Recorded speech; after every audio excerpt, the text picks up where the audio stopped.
Hello learners, my name is Adnan and welcome back to day 12। आज हम लोग बात करने वाले हैं एसक्यूएल में सीक्वल जॉइंस के बारे में। आज हम लोग पढ़ेंगे जॉइंस क्या होते हैं, जॉइंस को हम लोग यूज क्यों करते हैं और जॉइंस के बेसिक टाइप्स के बारे में। SQL joins यूज होते हैं to combine rows from two or more table based on a related column between them। आज हम सिर्फ इनर जॉइन, लेफ्ट जॉइन और राइट जॉइन के बारे में बात करेंगे। इसकी नेक्स्ट वीडियो में हम लोग बात करेंगे जॉइंस के बाकी कॉन्सेप्ट्स के बारे में। तो चलिए शुरू करते हैं। सबसे पहले हम समझते हैं जॉइन क्या होता है। फॉर एन एग्जाम्पल, जैसा कि अभी आप देख पा रहे हैं मेरे सामने दो टेबल हैं, table A and table B. For an example, table A में मेरे पास कॉलम्स अवेलेबल है employee ID and employee name, and table B में मेरे पास डिटेल्स अवेलेबल है employee ID and salary.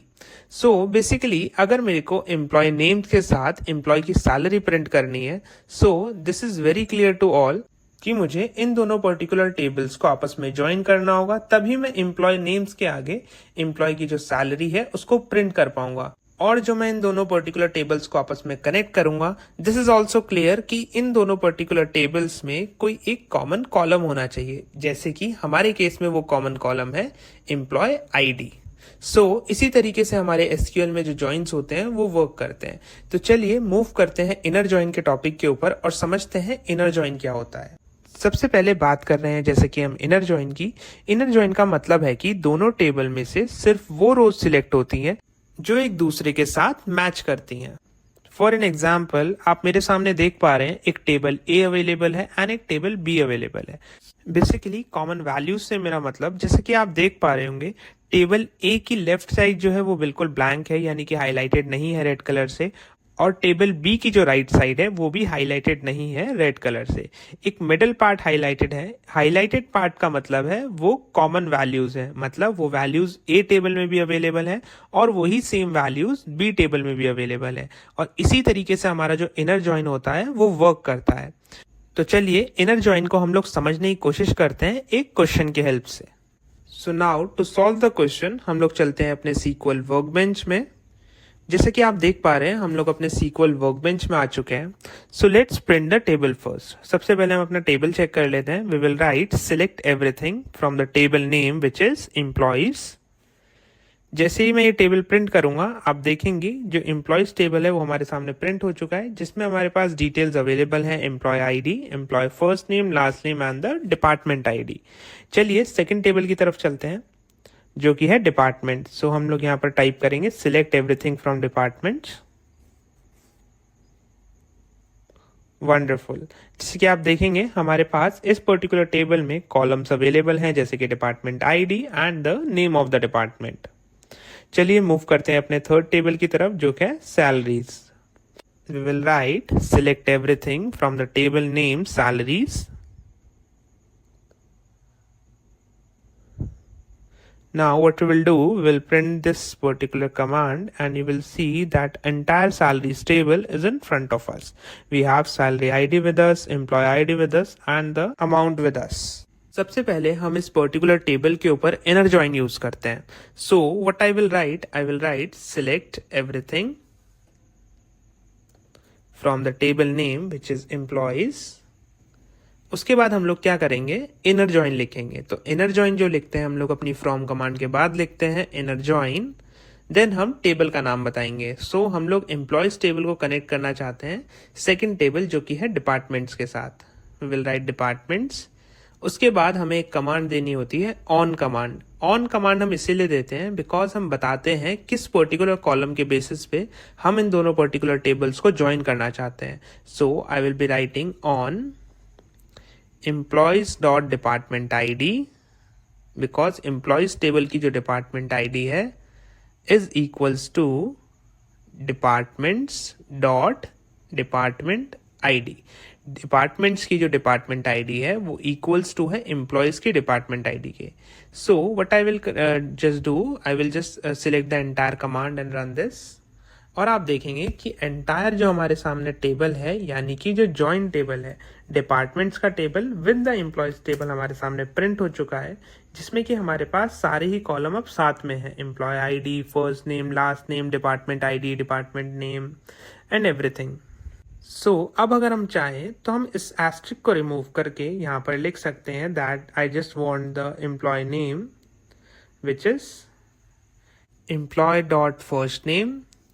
Employ dot first name मैं बेसिकली इसीलिए लिख रहा हूँ बिकॉज मुझे एम्प्लॉयज टेबल से केवल फर्स्ट नेम चाहिए, देन कॉमा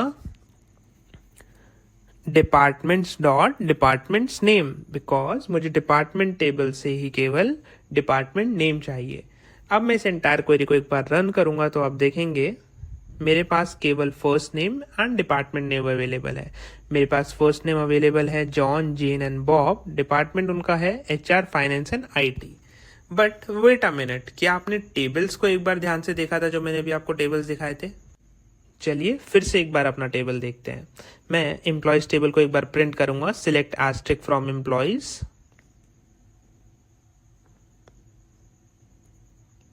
इस एंटायर कमांड को मैं सिलेक्ट करूंगा, then I will run this command और आप देखेंगे बट मेरी कंपनी में तो 4 एम्प्लॉयज है, तो मेरे पास केवल 3 एम्प्लॉयज क्यों आए हैं अपने आंसर में? एक बार मैं आपको आंसर फिर से रिप्रिंट करा के दिखाता हूँ।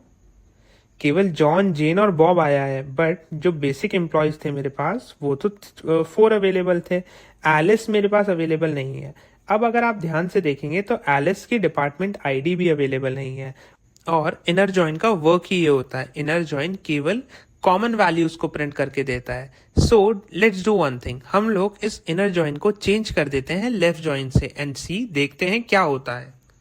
So what I will write, I will just remove this inner join and I will write left join. अब लेफ्ट जॉइन का जैसा कि आप मतलब नाम से ही समझ रहे हैं, लेफ्ट जॉइन क्या करता है, लेफ्ट वाले टेबल की सारी ही वैल्यूज को देगा, राइट वाली टेबल की केवल कॉमन वैल्यूज को देगा। बेसिकली अगर मैं इनर जॉइन को हटा करके लेफ्ट जॉइन लिख देता हूँ, लेफ्ट टेबल हमारा हो जाएगा एम्प्लॉयज टेबल क्योंकि वो ऊपर लिखा है, एंड जो हमारा राइट टेबल हो जाएगा वो होगा डिपार्टमेंट्स टेबल। अब अगर मैं इस क्वेरी को रन करूंगा तो आप देखेंगे चारों ही एम्प्लॉयज की मेरे सामने डिटेल्स आई हैं, बट जो डिपार्टमेंट नेम है वो नहीं आया है। डिपार्टमेंट नेम की जगह उसने एक चीज प्रिंट की है जो कि है नल। ऐसा इसलिए हुआ बिकॉज लेफ्ट टेबल की तो सारी वैल्यूज आई जो कि लेफ्ट जॉइन करता है, बट राइट टेबल की कॉमन वैल्यूज आनी थी जो कि आई HR, finance and IT। But हमारी जो वैल्यू अवेलेबल नहीं थी जो कि था हमारा एलिस का डिपार्टमेंट, जैसा कि मैंने आपको ऑलरेडी दिखा दिया है, उसने क्या करा, वहां पर एक नल प्रिंट कर दिया। बेसिकली इसी तरीके से हमारा जो लेफ्ट जॉइन है वो वर्क करता है। लेफ्ट जॉइन लेफ्ट वाले टेबल की एंटायर वैल्यूज को प्रिंट करेगा प्लस कॉमन वैल्यूज को प्रिंट करेगा। इसको मैं आपको एक डायग्राम की हेल्प से भी दिखा देता हूं। जैसा कि आप देख पा रहे हैं मेरे सामने 2 टेबल्स अवेलेबल हैं, table A and table B। अब जैसा कि यहाँ क्लियरली आप मेंशन कर पा रहे होंगे कि जो टेबल A है वो कंप्लीटली रेड है, यानी कि टेबल A की लेफ्ट वाली वैल्यूज भी आएंगी, कॉमन वैल्यूज भी आएंगी, बट जो B वाले टेबल की केवल कॉमन वैल्यूज हैं वो आपके सामने शो होंगी। So now let's move to the right join. Right join के लिए मैं क्या करूंगा, I will just remove this left join and right join. बाकी कमांड में सेम रहने वाला है। अब इस एंटायर कमांड को मैं एक बार रन करूंगा तो आप देखेंगे मेरे पास जो डिपार्टमेंट नेम है वहां आ चुका है HR, फाइनेंस, IT और एक नया डिपार्टमेंट ऐड हुआ है जो कि है मार्केटिंग। तो चलिए एक बार अपना डिपार्टमेंट्स टेबल भी प्रिंट करके देखते हैं। आई will just click on this and आप देखेंगे जो डिपार्टमेंट टेबल है मेरे सामने प्रिंट हो चुका है। जैसे कि आप देख पा रहे हैं मेरे पास डिपार्टमेंट ID अवेलेबल है एंड डिपार्टमेंट नेम अवेलेबल है। इसमें जो डिपार्टमेंट ID 4 का जो मेरा डिपार्टमेंट नेम है वो है मार्केटिंग। बट अगर आप एम्प्लॉयज टेबल अपना ध्यान से देखें तो एम्प्लॉयज टेबल के अंदर कहीं पर भी 4th वाली डिपार्टमेंट ID मेंशन ही नहीं है। इसका मतलब कोई भी ऐसा एम्प्लॉय नहीं है जो कि मार्केटिंग डिपार्टमेंट में जॉब करता हो। दैट्स वाई यहाँ पर राइट जॉइन लगाने की वजह से, बिकॉज फंक्शन तो आपको राइट जॉइन का क्लियर है, राइट वाले टेबल की सारी वैल्यूज आएंगी no matter whether they are common और नॉट, बट लेफ्ट जॉइन की केवल कॉमन वाली वैल्यूज आएंगी। इसीलिए राइट जॉइन लगाने की वजह से डिपार्टमेंट्स की तो सारी वैल्यूज आई जिसमें कि मार्केटिंग भी था, बट लेफ्ट वाले टेबल में क्योंकि कोई हमारा एम्प्लॉय मार्केटिंग डिपार्टमेंट से बिलोंग ही नहीं करता, दैट्स वाई कोई भी हमारा एम्प्लॉय मार्केटिंग डिपार्टमेंट का आया ही नहीं। राइट जॉइन को समझाने के लिए मैं आपको इसका एक बार डायग्राम भी शो कर देता हूं। जैसा कि अभी आप अपने स्क्रीन पे देख पा रहे होंगे, यहाँ पर आपके सामने टेबल ए और टेबल बी अवेलेबल है, वही सेम रेड कलर में आपको देख पा रहे होंगे कि जो बी वाला टेबल है वो एंटायर रेड है, यानी कि बी वाले टेबल की सारी वैल्यूज आई हैं, no matter whether they are common और नॉट। बट जो लेफ्ट वाला टेबल है उसकी सिर्फ कॉमन वैल्यूज आई हैं, जो उसकी एक्सटर्नल वैल्यूज थी या फिर जो नॉन कॉमन वैल्यूज थी वो नहीं प्रिंट हुई है। और इसी तरीके से हमारे सीक्वल में जॉइंट्स का जो कॉन्सेप्ट है वो वर्क करता है। मैं बता देना चाहता हूँ आज से, जैसा कि आप जानते हैं हमारे इंटरमीडिएट एसक्यूएल कॉन्सेप्ट स्टार्ट हो चुके हैं, उसमें जॉइंट्स जो है वो सबसे ज़्यादा इंपॉर्टेंट कॉन्सेप्ट है और हमारे पास मोर देन 7 जॉइंट्स अवेलेबल होते हैं। सो आपसे रिक्वेस्ट रहेगी कि आप इन जॉइंट्स के सेशन में हमें कंटिन्यू रहे एंड साथ ही साथ इन जॉइंट्स को प्रैक्टिस भी करें। कल के सेशन में हम लोग आगे के जॉइंट्स के बारे में पढ़ेंगे। So stay connected with data sense for more amazing content on data. This is Adnan Khan signing off.